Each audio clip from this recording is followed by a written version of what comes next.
रक्षणासाठी धावले, पण तोपर्यंत दत्ताजीने काहीही न ऐकता तलवारीने हत्तीची सोंड छाटली. हत्ती रक्तबंबाळ होऊन भुईवर कोसळला.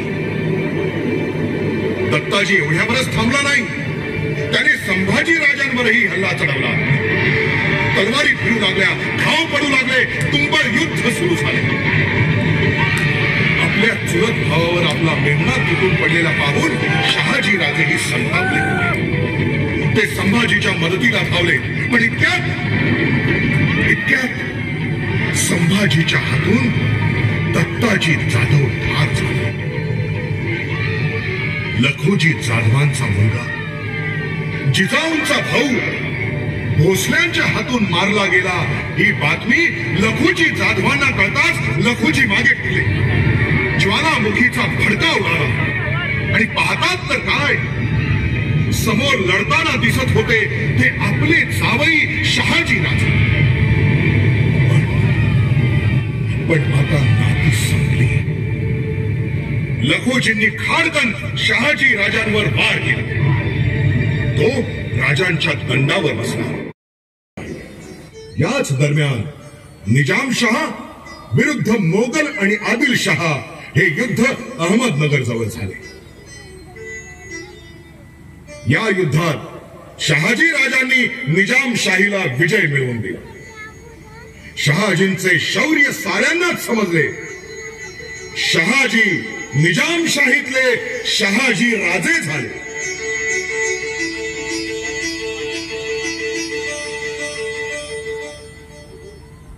इसवी सन 1629च्या मे जूनच्या सुमारास शहाजी राजे आणि जिजाऊ यांची भेट तुळजापूरमध्ये झाली. आज तो क्षण आला.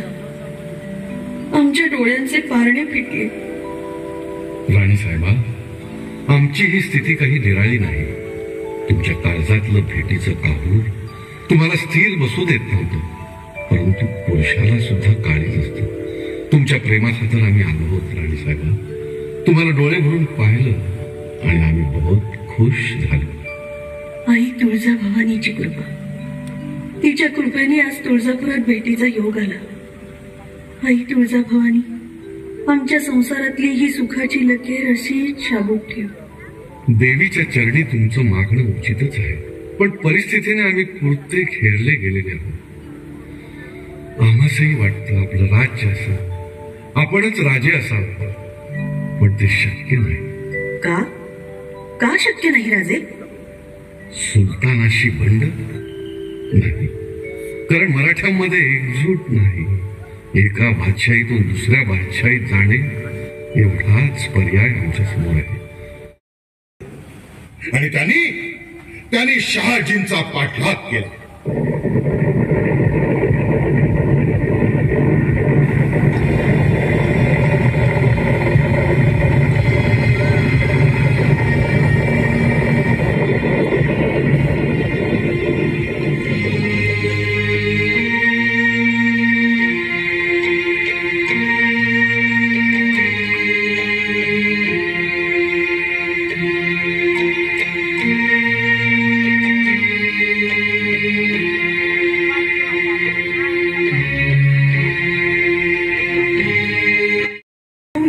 अशी अधीर आस मनामध्ये घर करून राहिली.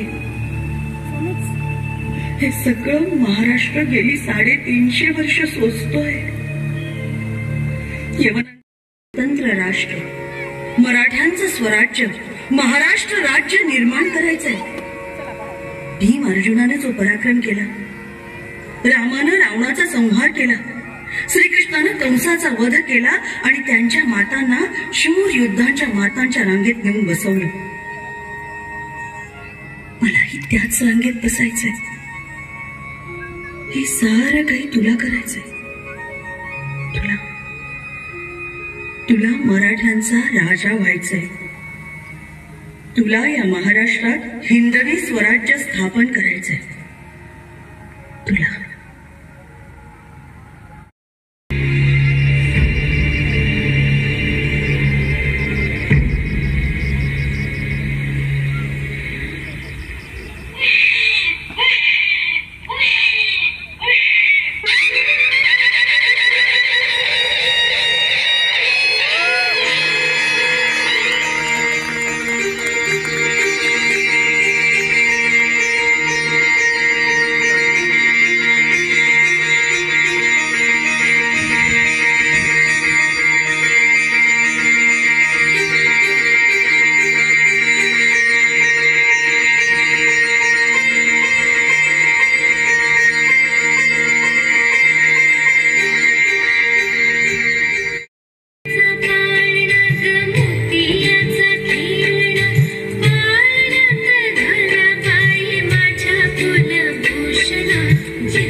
आनंदाची आज पर्वणी सोन फुले ग उधळा कोणी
प्राध्यापक प्रदीप ढवळ यांच्या सिद्धहस्त लिखाणातून निर्माण झालं व प्राध्यापक मंदार टिल्लू यांच्या दिग्दर्शनाखाली जवळजवळ 80 कलावंतांचा सहभाग यात आहे. हे भव्य दिव्य महानाट्य रंगभूमीवर आणण्याचं धाडस केलं. आपण या उपक्रमाचं स्वागत करा अशी खात्री बाळगतो. जय भवानी, जय शिवाजी.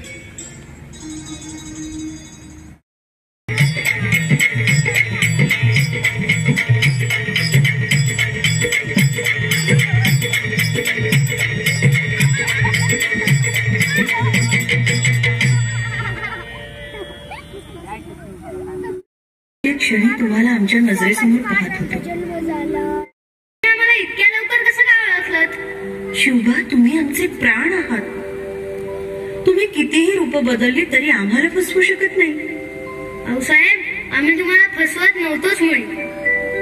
तुमच्या भेटीसाठी आम्ही फार आतुर झालो होतो. आपला पराक्रमाचे आणि शौर्याचे आम्हास फार वेड आहे. नुसतं वेड असून चालत नाही. पराक्रमाला आणि शौर्याला अध्यात्माची जोड असावी लागते आणि ईश्वरी कृपेचीही. प्रयत्नांची पराकाष्ठा करावयास आम्हासही आवडतं भाऊसाहेब, पण ईश्वर कृपा हे तुमचे थोर विचार म्हणजे ईश्वरी कृपेचा अंश. हरेच्या प्रभुवा, तुम्ही कुणाच्या हाती घावतच नाही. शत्रू आम्हास पकडून आमच्यावर हल्ला करेल याची संधी आम्ही शत्रूंना कदापि देत नाही. खेळ कोणताही असो, तो खेळता आला पाहिजे. राजा, हे खरं आहे. कुणी बी असू द्या, तुमच्या संग कुणी खेळ खेळलं तर तो कधी बी नाही जिंकणार. जबाबदारी घेण्यासाठी राजांनी ज्यांना पाठवलं ते काय कमी विश्वासाचे असतील?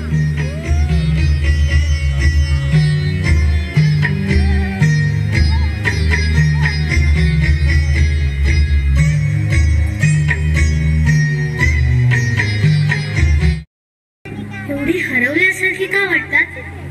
का आणि कोणी केलं हे पुणे उद्ध्वस्त? शिवबा, शिवबा, या सुलतानांनी आळीपाळीने या पुण्याचे पार मातेरे केले. शहाजी राजांनी स्वतंत्र स्वराज्यासाठी बंड केले आणि ते बंड मोडून काढण्यासाठी आदिलशहाने मुरार जगदेव या सरदारास पुण्यास पाठवले. त्याने अवघे पुणे बेचिराग करून टाकले. गोरगरिबांच्या कत्तली केल्या. पुण्याच्या मातीत गाढवाचा नांगर फिरवला. हे अत्याचार मराठ्यांनी निमूटपणे सहन केले. या संकटाला कुणी रोखले का नाही? राजांनी अखेरपर्यंत झुंज दिली, परंतु राजांना कुणीच साथ दिली नाही.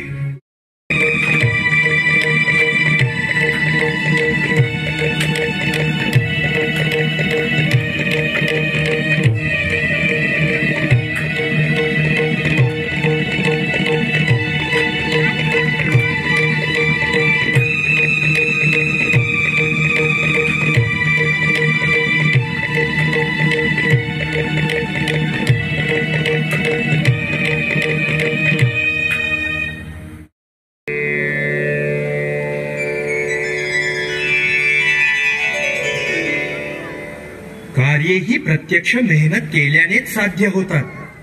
केवळ महत्वाकांक्षेने नव्हे. ज्याप्रमाणे हरिण झोपलेल्या सिंहाच्या जबड्यात स्वतःहून प्रवेश करत नाही, तर सिंहाला त्यासाठी स्वतः प्रयत्न करावे लागतात. आणि शिवाजीला आता क्षमा करतो. आइंदा ऐसी गुस्ताखी हुई तर सजा तुम्हाला माहित आहे शहाजी.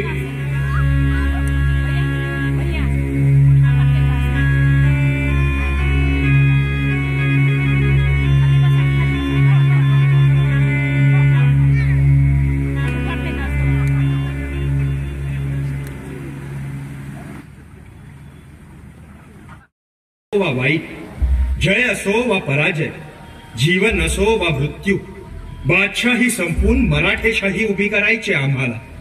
तरच भोसल्यांच्या कुळात जन्म घेतल्याचे सार्थक होईल.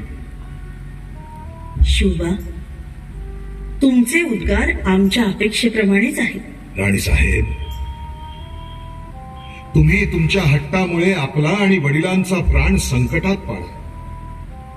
तुम्हास माहित आहे राजांचा पराक्रम किती थोर.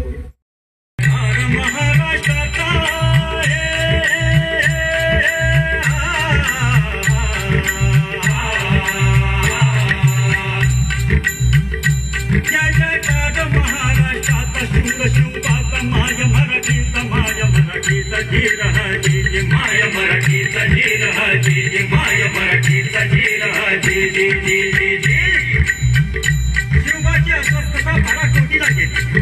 असा विचार त्याच्या डोक्यात घालत होते. हुकुमी राजवटीचा विचार करून त्याच्या ताळमयाची आग मस्तकात जाऊन भेटली. 350 वर्षापासून यवनांनी मराठी मुलकावर घातलेले जुलमाचे तांडव त्याला स्थिर बसते. या जुलूमशाहीचा नायनाट आता शिवबाची सिंहाची चाल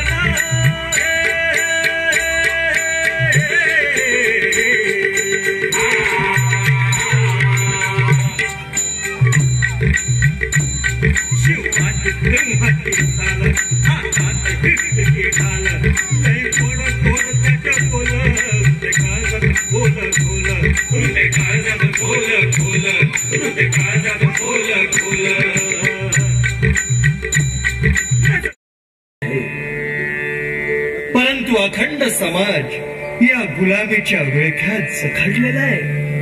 त्याला कसं समजवावं?